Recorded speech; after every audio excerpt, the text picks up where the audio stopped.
আসসালামু আলাইকুম দর্শক বাংলাদেশে যে আগামীতে যে নির্বাচনটি হচ্ছে এই নির্বাচনটিকে ব্যর্থ করার জন্য শেখ হাসিনা এবং তার দল আওয়ামী লীগ এখন নতুন পরিকল্পনা নিয়ে মাঠে নেমেছে। এখন তাদের স্লোগান হচ্ছে no Hasina no vote, yes Hasina yes vote.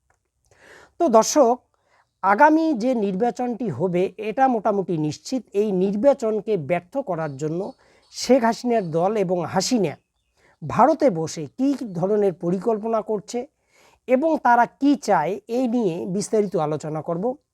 তো দর্শক, আওয়ামী লীগ যখন দেশ থেকে বিতাড়িত হলো এবং বাংলাদেশের রাজনীতিতে যখন নিষিদ্ধ হলো, তখন আওয়ামী লীগ এবং শেখ হাসিনার একটা পরিকল্পনা ছিল যে বাংলাদেশের অন্তর্বর্তীকালীন সরকার এবং বাংলাদেশের বৃহত্তম রাজনৈতিক দল বিএনপির মধ্যে একটা মত পার্থক্য তৈরি করা, এবং এটাতে আওয়ামী লীগ অনেকটা সফলও হয়েছে।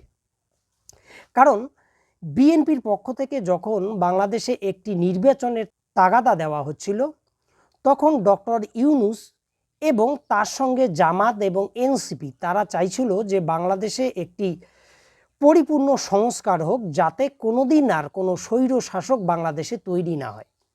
তো যেহেতু সংস্কারের বিষয়, এই সংস্কার করতে গেলে সময় লাগবে, তো বিএনপি আবার এই সংস্কারের নামে বছরের পর বছর এই অন্তর্বর্তীকালীন সরকার ক্ষমতায় থাকবে এটা তারা চাইছে না। তারা আওয়ামী লীগ যে বুলিটা তাদের শিখিয়েছে, অর্থাৎ এনসিপির ঘাড়ে ভর করে ডক্টর ইউনূস বছরের পর বছর ক্ষমতায় থাকবে এবং সংস্কার করব এই বলে তার ক্ষমতাকে কুক্ষিগত করবে। মোটামুটি এই ন্যারেটিভটাকেই আওয়ামী লীগ কিন্তু দাঁড় করেছিল, এবং এই ন্যারেটিভটাকে জামাত এবং এনসিপি বিশ্বাস না করলেও বিএনপি কিন্তু বিশ্বাস করেছিল। ফলে বিএনপির পক্ষ থেকে বারবার নির্বাচনের জন্য এই সরকারের উপর চাপ সৃষ্টি করা হচ্ছিল, এবং বিভিন্ন ক্ষেত্রে আইন শৃঙ্খলার যে অবনতি, সেই অবনতির কিন্তু কোনো উন্নতি হয়নি। ফলে শেষ পর্যন্ত ডক্টর মোহাম্মদ ইউনূস, আপনারা জানেন, লন্ডনে তারেক রহমানের সঙ্গে বৈঠক করেন এবং আগামী বছর ফেব্রুয়ারির প্রথম দিকে নির্বাচন করবেন, এই বিষয়টা মোটামুটি তিনি ঠিক করে ফেলেন। এবং কয়েকদিন আগে জুলাই ঘোষণাপত্র যেদিন পাঠ করছিলেন ডক্টর মোহাম্মদ ইউনূস, সেদিন তিনি পরিষ্কার করে দেন যে 2026 সালের ফেব্রুয়ারির প্রথম দিকেই নির্বাচন হবে। তো এই যখন ঘোষণা ডক্টর মোহাম্মদ ইউনূসের পক্ষ থেকে আসলো, তখন কিন্তু বিএনপির মধ্যে একটা স্বস্তির আবহাওয়া, এবং বাংলাদেশে আগামীতে একটা নির্বাচন হচ্ছে এটা মোটামুটি পরিষ্কার। এবং এতদিন আওয়ামী লীগ যে ন্যারেটিভটা দাঁড় করেছিল যে ডক্টর ইউনূস তিনি নির্বাচন দেবেন না, তিনি ষড়যন্ত্র করে ক্ষমতায় এসছেন এবং এনসিপির উপর ভর করে তিনি অনেক বছর ক্ষমতায় থাকবেন, তো এই ন্যারেটিভটা কিন্তু দাঁড়াতে পারল না। তো এখন কি, আপনারা জানেন বাংলাদেশের রাজনীতিতে আওয়ামী লীগকে নিষিদ্ধ করা হয়েছে। কেন নিষিদ্ধ করা হয়েছে সেটাও আপনারা জানেন। বাংলাদেশের জনগণের দাবি ছিল যে এই ধরনের একটি রাজনৈতিক দল, যে দলটি অনেকগুলো মানুষকে খুন করেছে, গুম করেছে, আয়নাঘর তৈরি করেছে, বাংলাদেশের গণতন্ত্রকে ধ্বংস করেছে, যারা বিচার বিবেককে কাজে লাগিয়ে বাংলাদেশের গণতন্ত্রের যে একটা চালিকা শক্তি ছিল তত্ত্বাবধায়ক সরকার ব্যবস্থা, সেটাকে ধ্বংস করেছে। তো যাই হোক, রাজনৈতিক দল হিসেবে আওয়ামী লীগ এখন নিষিদ্ধ। সুতরাং আগামীতে যে নির্বাচন হবে এই নির্বাচনে তারা অংশগ্রহণ করতে পারবে না। এবার আওয়ামী লীগের পক্ষ থেকে যে জিনিসটা বলার চেষ্টা করা হচ্ছে বা আওয়ামী লীগকে সংগঠিত করার চেষ্টা করা হচ্ছে এবং দেশকে অস্থিতিশীল করার নতুন করে চেষ্টা করা হচ্ছে, সেটা হচ্ছে যেটা আমি আগেই বললাম যে নো হাসিনা নো নির্বাচন, ইয়েস হাসিনা ইয়েস ভোট। তো এটা কেন তারা বলছে? কারণ এরা মনে করছে যে যদি আওয়ামী লীগকে বাদ দিয়ে বাংলাদেশে নির্বাচন হয় তাহলে এই নির্বাচনটা বৈধ হবে না।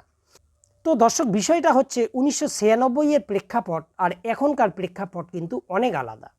তো এখন এরা যেটা করতে চাইছে সেটা হচ্ছে আওয়ামী লীগের যারা নেতাকর্মী বাংলাদেশে আছে তাদেরকে সংগঠিত করে একটা অরাজকর পরিস্থিতি তৈরি করা, যাতে আগামীতে বাংলাদেশে যে নির্বাচনটি হওয়ার কথা সেই নির্বাচনটি যাতে ভণ্ডুল হয় এবং কোনোভাবেই নির্বাচন না হয়ে যেন বাংলাদেশে একটি সামরিক অভ্যুত্থান ঘটে, অর্থাৎ বাংলাদেশ যেন সেই শেখ হাসিনার আমলে যে অবস্থায় ছিল সেই অবস্থায় যাতে ফিরে যায় এবং মানুষ যাতে এটা বলতে বাধ্য হয় যে এত অরাজকতার চেয়ে শেখ হাসিনার আমলটা ভালো ছিল।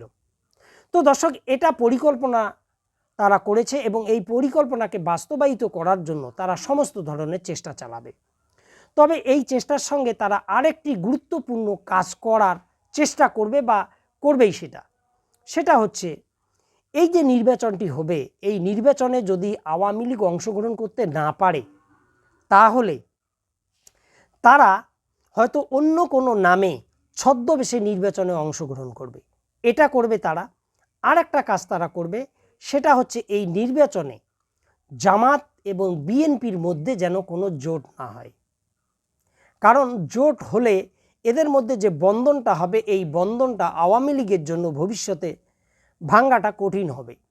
কিন্তু এই দুই পক্ষকে যদি নির্বাচনের মাঠে প্রবল প্রতিদ্বন্দ্বিতার মধ্যে পড়ে যায় এবং পরস্পরের বিরুদ্ধে যদি কাদা ছড়াছড়িতে তারা লিপ্ত হয়, তাহলে আগামী দিনে জামাত এবং বিএনপি এরা কখনোই আর কাছাকাছি আসতে পারবে না এবং পরস্পরের বিরুদ্ধে তারা যুদ্ধে লিপ্ত হবে, অন্তর্দ্বন্দ্বে লিপ্ত হবে।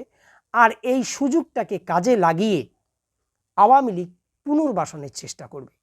তো দর্শক, এই বিষয়ে আপনাদের কি মতামত অবশ্যই কমেন্টে লিখবেন। আল্লাহ হাফেজ।